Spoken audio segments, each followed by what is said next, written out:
Assalamualaikum warahmatullahi wabarakatuh teman-teman kelas 2. Apa kabar hari ini? Semoga teman-teman dalam keadaan sehat selalu ya. Amin. Hari ini kita akan belajar tematik. Tema 3 tentang tugasku sehari-hari. Subtema 4 tentang tugas anak soleh dalam kehidupan sosial. Lalu di sini ada pembelajaran 1 dan pembelajaran 2. Teman-teman, siapkan buku tematik dan alat tulisnya ya. Tujuan pembelajaran nomor 1. Melalui kegiatan membaca teks bacaan lomba lari, siswa dapat membuat kalimat tanya dengan benar. Yang kedua, melalui kegiatan membaca teks bacaan membangun aula warga, siswa dapat mengidentifikasi pengamalan sila Pancasila dengan tepat. Yang ketiga, melalui kegiatan menyimak penjelasan, siswa dapat memahami sinonim dengan baik. Teman-teman, sebelum kita memulai belajar, kita berdoa terlebih dahulu, membaca basmalah. Bismillahirrohmanirrohim. Terima kasih teman-teman. Yuk teman-teman, kita bersama-sama membaca teks di bawah ini. Nah, di sini ada teks tentang lomba lari. Pada zaman dulu ada seekor kelinci yang sombong. Kelinci itu bernama si Cici. Cici menganggap dirinya sebagai pelari tercepat. Apalagi ia pernah mengalahkan si Kancil dalam lomba lari. Rara, si kura-kura, ingin menyadarkan Cici dari kesombongannya. Rara menantang Cici untuk lomba lari. Tentu saja Cici menertawakan tantangan si Rara. Kancil saja bisa ia kalahkan, apalagi hanya seekor kura-kura yang berjalan pelan. Akhirnya mereka pun mengadakan lomba lari. Cici sangat yakin bisa mengalahkan kura-kura. Sementara itu, Rara si kura-kura sudah menyiapkan rencana dengan teman-temannya. Selanjutnya, pada awalnya Cici berhasil meninggalkan Rara. Tiba-tiba, si Rara sudah ada di depan Cici.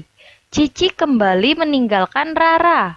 Anehnya, si Rara sudah ada juga di depannya. Akhirnya, Rara keluar sebagai pemenang lomba lari. Si Cici tampak duduk lemah kecapaian. Cici kelinci masih tidak percaya dengan kekalahannya. Bagaimana bisa ia dikalahkan oleh kura-kura yang berjalan pelan? Rara si kura-kura mendatangi kelinci. Ia mengatakan bahwa kemenangannya bisa terjadi karena ia bekerja sama dengan teman-temannya. Rupanya Rara dibantu 10 kura-kura temannya yang sudah bersembunyi di sepanjang jalur lomba lari. Semua itu dilakukan Rara untuk menyadarkan Cici dari kesombongannya. Cici menangis lalu meminta maaf kepada Rara. Mereka saling memaafkan dan kembali berteman. Coba teman-teman buatlah kalimat tanya berdasarkan cerita di atas. Nomor 1, jawabannya lomba lari. Kira-kira pertanyaan yang sesuai dengan lomba lari apa ya teman-teman? Ya, apa judul dongeng di atas? Lalu yang kedua, jawabannya sombong. Pertanyaannya, Cici memiliki sifat? Yang ketiga, jawabannya Ratna dan Cici. Pertanyaannya, siapa saja tokoh yang ada di dalam dongeng? Yang keempat, jawab bekerja sama bersama teman-temannya. Pertanyaannya, Bagaimana cara Rara memenangkan lomba? Yang kelima, jawabannya untuk menyadarkan Cici dari kesombongannya. Pertanyaannya, mengapa Rara bekerja sama dengan teman-temannya? Selanjutnya, di sini ada teks cerita tentang membangun aula warga. Pak Hamdan adalah seorang satpam di sekolah Salman. Ia bertugas mengamankan lingkungan sekolah rumahnya di Desa Pasir Putih. Di lingkungan rumahnya belum ada aula serbaguna. Kegiatan posyandu dilakukan di rumah Pak RW. Musyawarah RW pun seringnya dilakukan di rumah Pak RW. Dalam musyawarah, Pak RW dan warga akhirnya sepakat membangun aula serbaguna secara swadaya. Setiap warga dipersilahkan untuk berpartisipasi dalam pengumpulan dana pembangunan. Ada yang menyumbang uang, bahan bangunan, makanan, dan tenaga. Semua jenis sumbangan sangat dihargai. Pada hari pembangunan aula, mereka membaca basmalah dan berdoa sebelum memulai kerja. Bapak-bapak menyumbangkan tenaga dari pagi sampai sore, sementara kaum ibu menyiapkan makanan dan minuman. Mereka bergotong royong tanpa kenal lelah. Alhamdulillah, akhirnya setelah 3 bulan bergotong royong, aula serbaguna pun selesai dibangun. Setiap warga berhak menggunakan aula secara bersama-sama. Dalam Al-Quran, Surat Ar-Rahman ayat 60. A'udzu billahi minasyaitonir rajim. Bismillahirrahmanirrahim. Hal jazaa'ul ihsani illal ihsan. Shadaqallahul azim.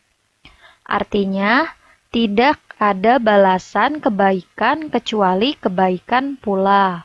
Dalam Al-Quran Surat Ar-Rahman ayat 60. Jadi teman-teman, ketika memberikan sumbangan adalah perbuatan baik. Meminjamkan pensil kepada teman adalah perbuatan baik. Berdiskusi dengan kata yang santun adalah perbuatan baik. Setiap kebaikan yang kita berikan, Allah Subhanahu wa Ta'ala akan dibalas dengan kebaikan pula.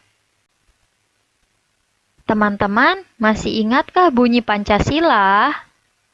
Pada teks di atas, mana yang termaksud pengamalan Pancasila? Di sini ada simbol. Yang pertama bintang. Lalu yang kedua rantai. Yang ketiga pohon beringin. Yang keempat kepala banteng. Yang kelima padi dan kapas. Coba teman-teman, mana yang termaksud pengamalan sila pertama?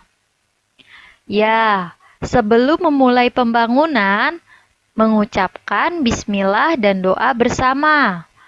Lalu yang kedua, mana yang termaksud pengamalan sila kedua? Ya, warga menyumbang uang, tenaga, makanan untuk pembangunan dan kegiatan kemanusiaan. Yang ketiga, mana yang termaksud pengamalan Pancasila? Ya, melakukan pembangunan dengan gotong royong, kerjasama. Lalu yang keempat, mana yang termaksud pengamalan Pancasila? Ya, melakukan musyawarah sebelum mengambil kesepakatan. Lalu yang kelima, mana yang termaksud pengamalan Pancasila? Ya, setiap warga berhak menggunakan aula secara bersama-sama. Teman-teman, apa yang dimaksud kata sinonim? Sinonim adalah kata-kata yang maknanya sama atau hampir sama. Teman-teman, contohnya, Salman adalah anak yang pandai. Salman adalah anak yang pintar. Kata pandai sinonim dengan kata pintar. Jadi, kata pandai sama dengan kata pintar. Contoh kata sinonim. Nomor 1, selesai, yaitu usai. Lalu yang kedua, donasi, yaitu penyumbang. Yang ketiga, fondasi, yaitu dasar bangunan. Yang keempat, ada satpam, yaitu security. Yang kelima, donatur, yaitu sumbangan. Teman-teman, di sini berikut kesimpulannya. Nomor 1, membaca teks cerita dan membuat kalimat tanya dari teks cerita lomba lari. Yang kedua, mengingatkan kembali teks Pancasila dan membuat pengamalan sila Pancasila pada teks cerita membangun aula warga. Nomor 3, menjelaskan kalimat sinonim dan contohnya. Terima kasih teman-teman. Semoga pembelajaran hari ini bisa bermanfaat ya. Wassalamualaikum warahmatullahi wabarakatuh.